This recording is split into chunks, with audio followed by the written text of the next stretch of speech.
Veamos un ejemplo de la aplicación de las pruebas de hipótesis. Como se observa, se menciona en una conferencia que el promedio nacional en realizar un examen de matemáticas es de 82.1 minutos. En ese aspecto, como ya está dado el resultado de 82.1 minutos, un profesor de UPN difiere de ese dato y está dispuesto a demostrarlo. En ese sentido, lo que observamos es el promedio que se está mencionando inicial. Es algo que ya está dado y que es considerado como M0, ¿sí? Algo dado, algo inicial, algo base, y como tal, por eso se le pone 0. Entonces el promedio base, M0, es igual a 82.1 minutos.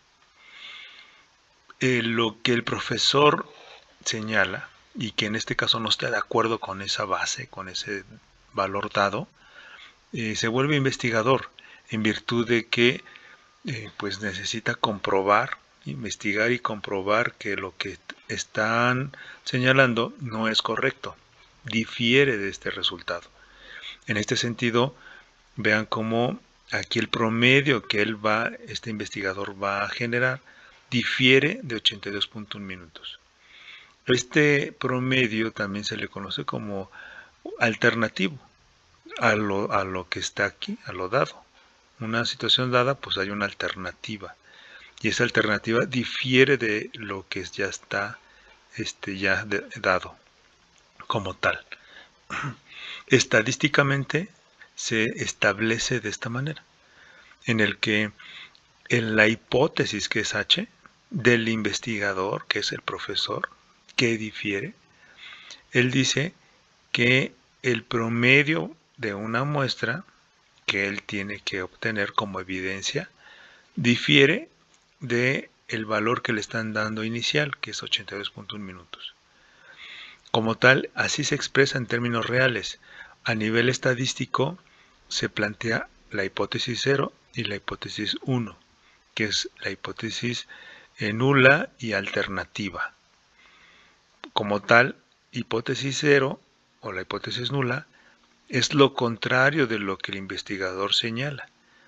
Como él dice que es diferente, entonces la hipótesis nula es que cualquier valor que me digas es igual a 82.1 minutos.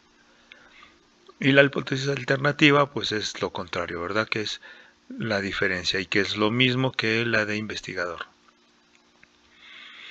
Como en este caso no se establece y no se especifica que el valor que se vaya a encontrar como evidencia es mayor o menor de ese ya establecido, esa situación nos orienta hacia utilizar una curva de distribución normal, estándar, de dos colas, como se muestra en la imagen, en el que todo valor que se encuentre dentro, en el área blanca, pues es algo similar a la media, al promedio. Si el valor que está en medio, pues es un valor, y los que están por abajo y por arriba van a tener el mismo comportamiento, ¿sí? Por eso nos interesa conocer ese extremo, ¿sí? Ese que está pasando esa línea en términos de lo sombreado, porque esa es la diferencia que marca, la diferencia que hay con respecto al promedio. Entonces por eso nos interesa la parte sombreada, conocer ese valor. Resaltar que en términos probabilísticos, pues obviamente considerando todas las posibilidades, todos los valores, pues la probabilidad de que caiga ahí pues es 1, ¿verdad? Hablando de porcentaje, obviamente ese 1 multiplicado por 100 pues es el porcentaje, porque estamos hablando del 100% de todo el dato, de toda la población. En ese sentido, considerando toda la unidad, todo el porcentaje de datos, lo que me interesa conocer no es lo del medio, ¿sí? Sino la diferencia que marca y que está fuera con respecto a la media. De ahí que me interesa los extremos, tanto del lado izquierdo como del lado derecho. No obstante, al encontrar esa línea, yo la puedo mover hacia la parte derecha o hacia la parte izquierda. O sea, esta línea que está aquí, la que me define de un lado, que es la diferencia significativa, con respecto a la igualdad, esta línea, pues necesito yo moverla de alguna manera. Ese movimiento, si no lo calculo de manera exacta, puedo tener un error que me puede costar pues mi decisión, y como tal estadísticamente tenemos que considerarlo. De ahí que se considera un error a equivocarse. Como tal, si tú consideras un error a equivocarte, pues entonces todo lo contrario va a ser la confianza de tus resultados. En general, en términos prácticos, se representa con la letra A griega, que es alfa, que es el nivel de significancia. Todo lo contrario también nos está diciendo el nivel de confiabilidad. ¿Ok? Ese nivel de significancia pues es el error a equivocarse o el nivel de confiabilidad.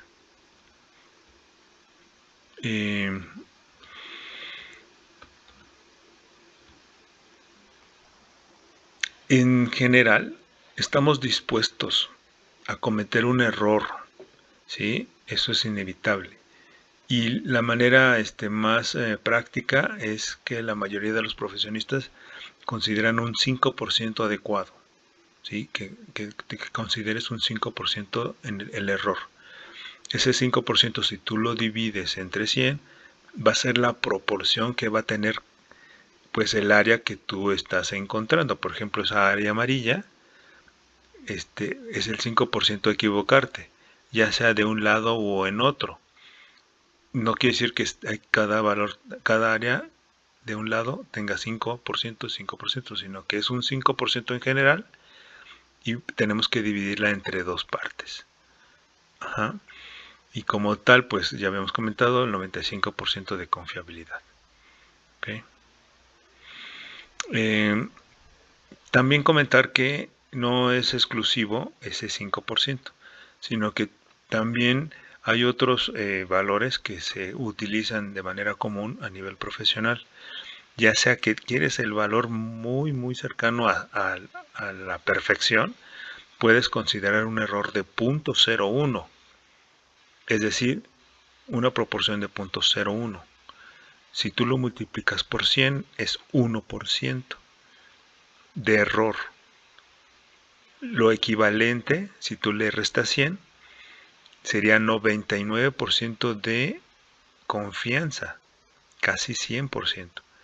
Es una oportunidad que puedes elegir.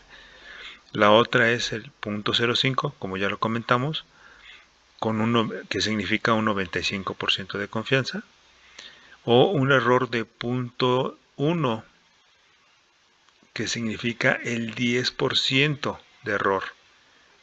Ajá, o el 90% de confiabilidad. ¿Sí?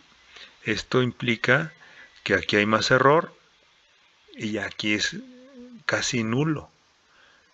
Como tal, esto es mucho error, aquí es casi nulo, ambos pueden cometerse también pues errores, ¿sí?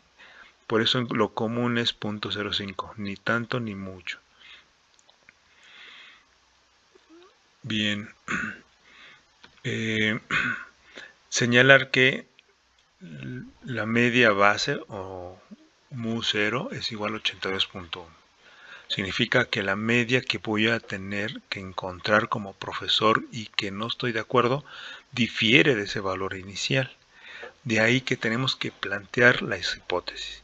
Este paso es muy muy importante porque la manera de cómo las planteas nos va a permitir al final tomar la interpretación adecuada.